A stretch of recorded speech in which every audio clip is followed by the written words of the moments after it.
Part of Putin's miscalculation may well be the resolve and fortitude of the Ukrainian people. Civilians are taking up arms. All men under the age of 60 are barred from leaving the country as they must fight. But women are also arming themselves, including Rudik, a Ukrainian MP based in Kyiv. Where is this strength coming from that we are seeing from the Ukrainian people? This is strength that is coming from anger. This is strength that is coming from love. Because we are so angry that our everyday life, our aim to build a new developed country has been broken by the dictator, by our neighbor who just decided to conquer us. This comes from love, from love to our children, whom we thought that would never know the word war, whom we thought that would never know hunger or poverty, and who right now know all the sirens and shelling and convoys, all these items that they should never, ever experience before. No child on the world should experience this. So these two things make you so emotional. And this emotion is making you bear arms and go fight Russian soldiers. We have been fighting Russia for 8 years. So we definitely know what Russian soldiers are capable of.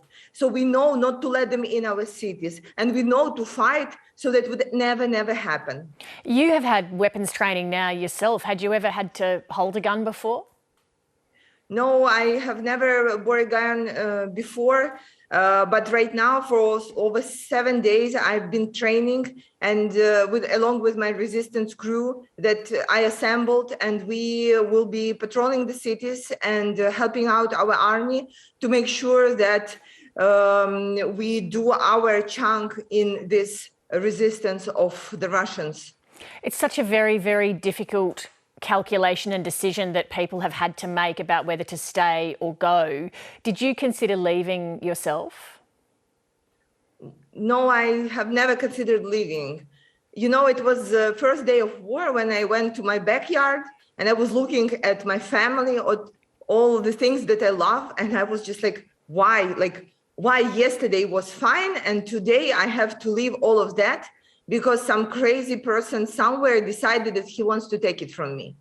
So that's when I made the decision that I will stay as a political leader, as a member of parliament, that I will do whatever is necessary to bring people together and to fight myself as well. What do people in Ukraine need from people around the world? Well, first of all, we are extremely grateful for all the help and support that we are getting. This is truly precious, and this shows us that we are not alone in this war, that we are fighting it right now for the values that we are standing for the democracy, for the idea of independence and freedom, not only between Russia and Ukraine, but between past and future. We are super thankful for all the financial, economic, medical, personal, all the aids that we are getting from the peoples all over the world. What we need right now is to push the governments of all over the world to do the systematic ways that would help us win. It's impose more sanctions on Russia to make sure that it is isolated.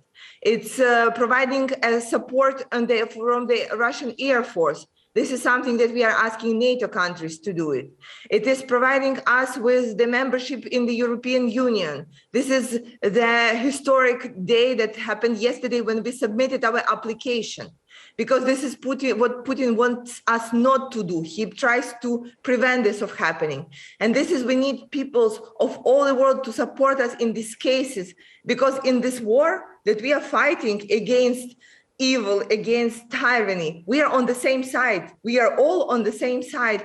And it's so magical that we are getting all this support, and it's so motivating because I will tell you, yesterday I was with my crew going throughout Kyiv, checking out how we are prepared to the siege.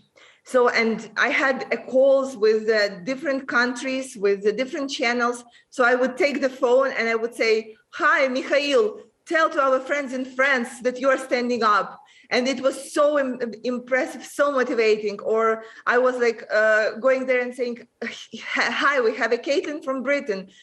Can you talk to her for 1 second?" And they would just wave and say, "Yeah, the whole world support us because we are standing for the right cause." Very sincerely, all the best to you.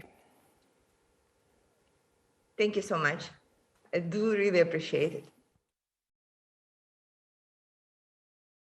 Hi, I'm Leigh Sales. Thanks for watching this story. If you'd like to watch more of 7:30's stories, they are on the left of your screen. And tap on the button below to subscribe and get the latest from ABC News.